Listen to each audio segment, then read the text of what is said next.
My parents wouldn't spend $95,000 to save my daughter, yet blew $250,000 on my brother's wedding. Years later, they came knocking, and I simply turned the lock. I burst through the double doors of my parents' Tudor-style home, the rain clinging to my hair, my breath sharp with panic. Light from the chandelier stabs my eyes as I stumble into the marble foyer, dripping water onto the polished floor. Around me, laughter and crystal glasses shimmer against a soundtrack of classical music. My mother, Monica, spots me first. Her smile dies mid-sentence. "Vanessa, not now, we have guests," she whispers sharply, her hand like a claw around my elbow. Blake's engagement party isn't the time for whatever this is. Before I can speak, my father appears, Gerald stoic as ever. His silver beard trimmed, his eyes cold with calculation. "Let's talk privately," he mutters, ushering me into his study. The oak door shuts behind us like a verdict. Water pools at my feet. My voice trembles. Zoe collapsed at school. They rushed her to Portland Memorial. Dad's brows knit. "Is she all right?" Number. "She has a congenital heart defect. They need to operate within 48 hours or she might—" I can't finish. Mom exhales delicately, as though even tragedy offends her decorum. "Surely your insurance—" "I don't have any," I whisper. The business was struggling. "I plan to enroll next month when the new payment cleared." Dad straightens, the businessman emerging. "How much?" 65,000. Their silence is heavier than any rejection. "Please," I beg, sinking to my knees, something I swore I'd never do again. I've never asked for anything. Not when Mark lost his job, not when the roof leaked. Just this once. She's your granddaughter. Mum looks to Dad.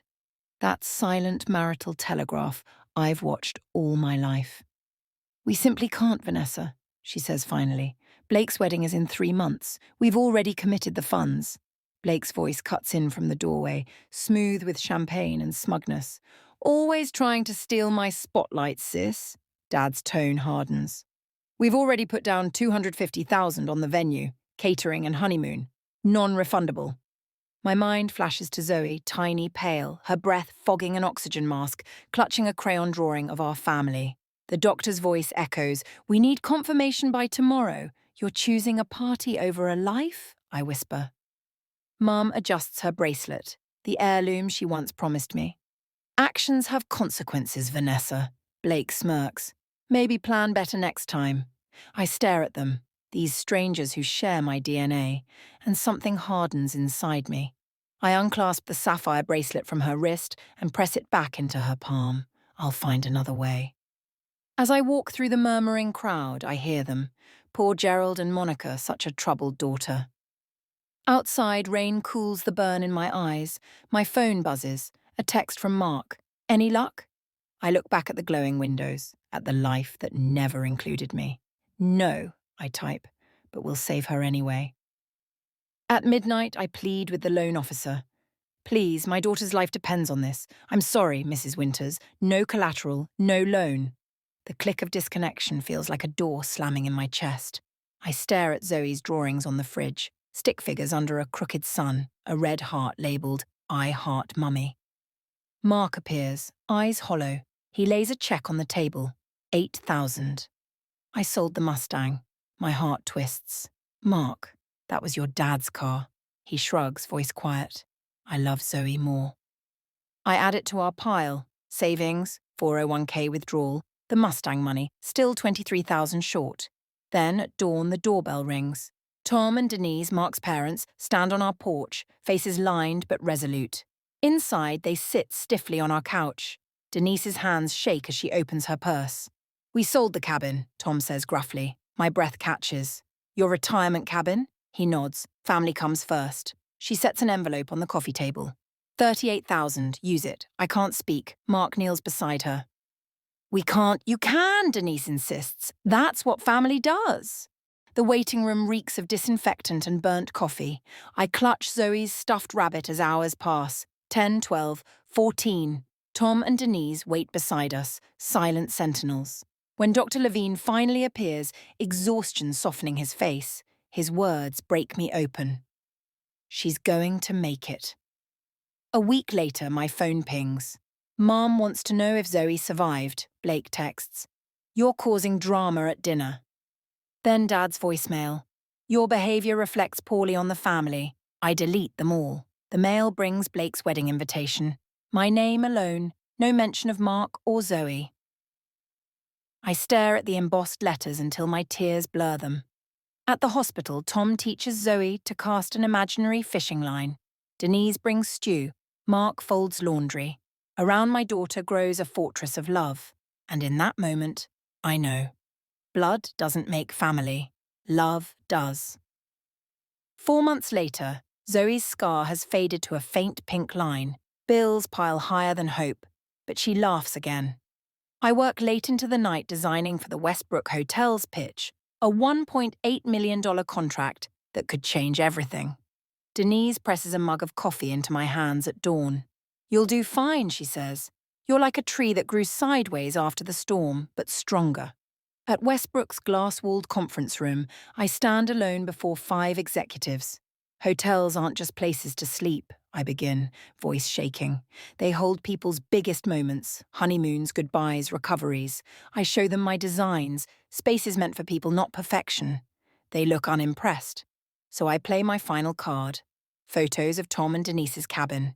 They sold this to save my daughter, I say quietly. When she recovered, I rebuilt their new home, something that honoured who they are. Silence. Then the CEO leans forward. Why do you deserve this contract, Miss Winters? Because I know what matters, I answer. 3 days later, the email arrives. Congratulations. Contract awarded. Mark lifts me off the ground, both of us laughing through tears as Zoe dances around our kitchen. 6 months later, Winters' design studio gleams on my new office door.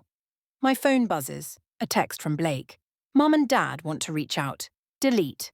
Another from Lauren. Congrats on your success. Delete. On my desk sits a framed photo.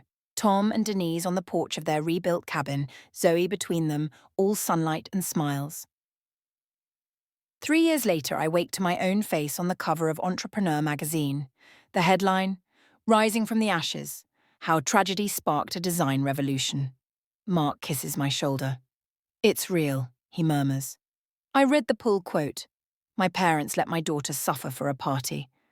That's when I learned blood doesn't define family. By afternoon, the article has gone viral. Podcasts, interviews, praise, then whispers. A friend from Mum's charity board calls. Their business lost 3 accounts. People are talking. Later, Lauren messages. Is it true? Blake never told me. It is. My success expands. Offices in Denver and San Diego. A foundation funding children's heart surgeries. Tom gives emotional speeches. Denise beams like sunlight personified.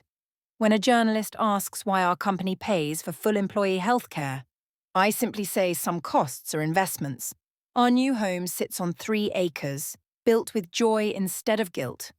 Zoe races through its rooms, shouting, I get to see Grandma and Grandpa every day! Tom and Denise laugh in the kitchen. Mark hands me wine, whispering, You built this.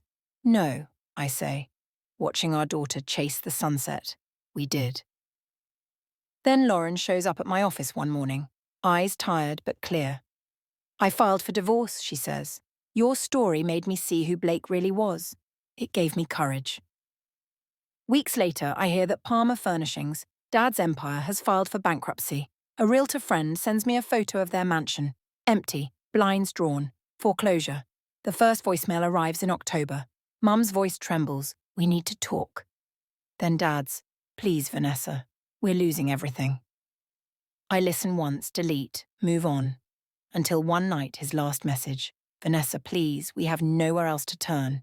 For a long time, I stare at the phone, at the autumn light fading across my office. Send them in, I tell my assistant. My parents enter my office like ghosts of themselves. Dad's blazer hangs loose. Mum's pearls are gone.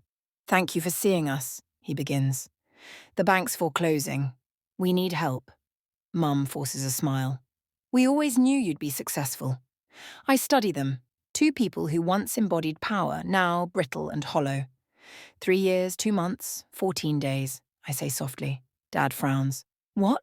That's how long it's been since the night you chose Blake's party over Zoe's life. He starts to protest, but I play the old voicemail aloud, his voice cold, dismissive, unrelenting. The sound fills the room. When it ends, silence is deafening. Did you ever visit her? I ask. They don't answer. My in-laws sold their cabin to save her. They sat with her for 14 hours. They showed up. I open a black suitcase, push it across the desk.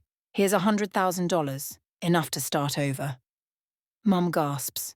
Vanessa, this isn't forgiveness, I say. It's freedom. Mine. They leave slowly, carrying the suitcase like a coffin of their pride. When the doors close, I breathe, truly breathe, for the first time in years. Not relief, but release.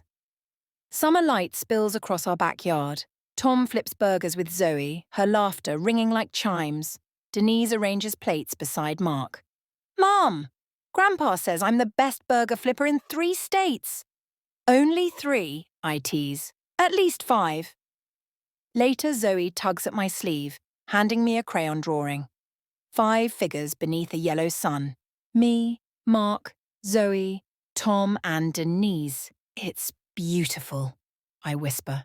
Lily has 2 grandmas and 2 grandpas, she says. How come I only have 1 set? I kneel, touching her hair. Family isn't always who you're born to, it's who shows up. She smiles, satisfied, and runs off to serve pie.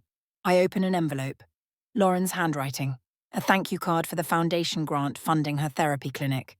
She mentions Blake, struggling but learning. My parents now live in a small apartment. The news stirs nothing. Across the street, my company picnic fills the park with laughter. Employees, their kids, the children whose surgeries we funded, all thriving. From the porch, I watch Zoe play the piano Tom bought her. The same small hands that once clutched IV lines now dance across keys. I open my gratitude journal. Today's entry is simple.